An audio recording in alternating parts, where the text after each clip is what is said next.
لیکن ترکی نے کبھی ان لوگوں سے مدد نہیں لی.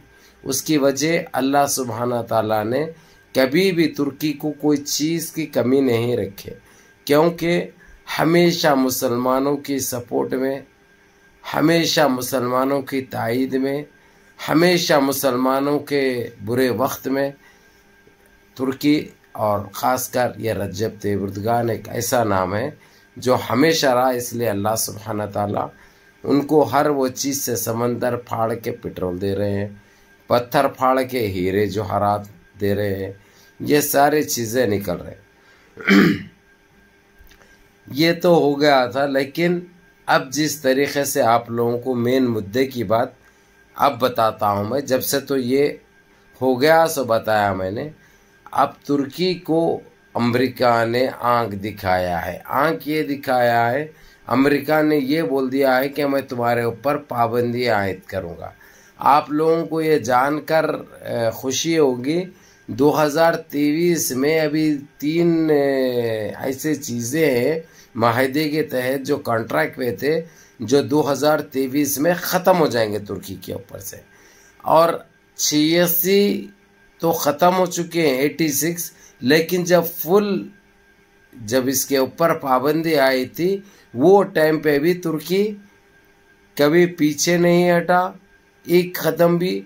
تو امریکہ نے یہ دھمکی دی ترکی کو، تو ترکی نے کھلے طور پر وہاں کے سرکاری چینل سے رجب طیب اردگان اور ان کے کیبنٹ کے 3 ایسے منسٹر تھے ذمہ داران، اور وہاں کے ملٹری کا جو مین بڑا آدمی جو وہ ہے، وہ بیٹھ کر کھلے طور پر امریکہ کی اس دھمکی اور اس کا جواب دے دیے.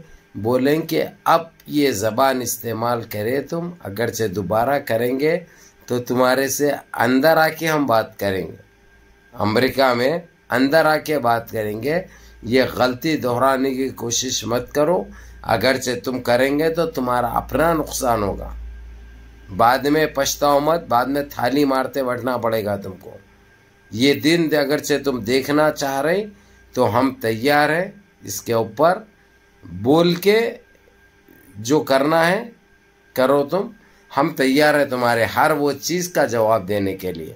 اور رہی بات، اگرچہ کون سی بھی چیز پہ تم نے پابندی عائد کیا، ویسی غلط سوچ بھی سوچی، یہ تم کو بہت مہنگی پڑے گی.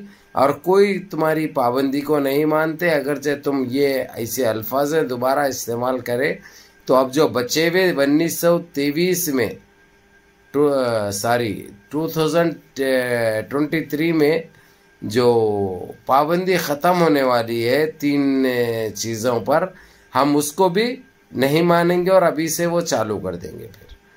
اور جو تمہارے جو خاص متر ہے، تمہارے اچھے دوستوں کے ساتھ ہم اچھی دوستی نبھائیں گے پھر، جو تم کو ناپسند ہوگا، جو تمہارے لیے نقصان دہ ہوگا، جو تمہارے لیے تکلیف کی بات ہوگی. تو میرے عزیز دوستوں، میرے بھائیوں، بہرحال آپ لوگوں کو یہی بتانا ہے کہ حالات بڑے پیچیدہ ہوتے جا رہے ہیں. اور رہی بات، رجب طیب اردگان ایک ایسا مرد مجاہد ہے، یہ کبھی پیچھے ہٹنے والوں میں سے نہیں ہے. یہ کبھی پیچھے ہٹ کے نہیں دیکھتا ہے کہ یہ کیا ہونے والا ہے. وہ ہمیشہ سامنے بڑھتے ہیں اور ہر کنٹری کا وہ سامنا کرنے کے لیے تیار ہے، ہر چیز کا جواب دینے کے لیے تیار ہے. اور جتنی بار ہو سکے یہی دہرائے انہوں نے. حالانکہ کچھ 4-5 مرتبہ انہوں نے امریکہ کا نام لیا اور دوسرے کا بھی نام لیا، ان کو بھی چیتاونی دے ڈالی، اگرچہ تم یہ مسلمانوں کے نام پہ یا ویسے کوئی چیزیں ایسے کرتے رہیں تو تم کو اس کا خمیازہ بھگتنا پڑے گا. پھر اس کے ذمہ دار تم خود ہوں گے، جو کہ بعد میں پچھتانے سے بھی تم کو حاصل کچھ نہیں ہوگا. اس لیے ایسے نجیز حرکتیں مت کرو، اپنے ملکوں کی مفاد کے لیے جیو، اپنے ملکوں کی عوام کے لیے جیو، جو ان کو بہتر ہے، جو ان کے لیے فائدہ مند ہے، جو ان کے لیے اچھا ہے وہ کرو.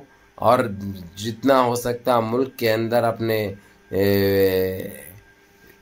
اسکولس ہے، یہ ہے جو اسٹوڈنٹس جو پڑھ رہے ہیں ان کے اوپر توجہ دو، ان کے لیے کچھ کرو، یہ تمہارے لیے، تمہارے کنٹریوں کے لیے اچھی بات ہے۔